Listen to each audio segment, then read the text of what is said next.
Cha cha, real smooth. Non, ce n'est pas la chanson de DJ Casper, c'est un film qui est disponible sur Apple TV depuis quelques temps maintenant. À la réalisation, on retrouve Cooper Raiff, jeune réalisateur américain qui commence un peu à se faire reconnaître dans le rôle d'Andrew. On retrouve également Dakota Johnson, qu'on a déjà vu dans Suspiria, Lost Daughter ou plus récemment dans Madame Web.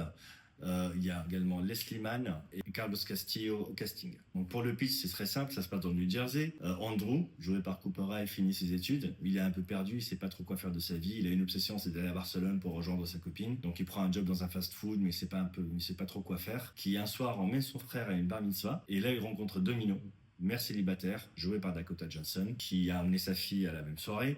Ils commencent à faire connaissance, il y a un moment assez spécial, assez intime qui se passe dans la soirée qui font qu'ils vont plutôt se rapprocher. C'est un film qui traite de sujets assez durs, plutôt existentiels, comme par exemple trouver sa place dans la société, comment s'intégrer dans sa communauté ou comment carrément se désaffranchir de sa communauté pour arriver à vivre sa propre vie et à faire ses propres choix. Ça traite aussi de l'autisme, de la fille de Domino est atteinte d'autisme. Ça traite des troubles mentaux.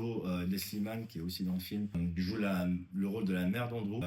On apprend au cours du film qu'elle combat un désordre mental et on voit comment ça se passe dans sa famille, comment est-ce que c'est traité, comment est-ce que c'est vécu au quotidien. Donc des sujets plutôt lourds, mais on arrive quand même à avoir ce sentiment feel good. Franchement, Cooper Raiff, ça rappelle un peu Zach Braff, Garden State, un peu de l'époque, avec des bandes son de groupes indé très planantes, une réalisation plutôt lente, un gros focus sur les dialogues et sur les personnages, sur l'évolution des personnages.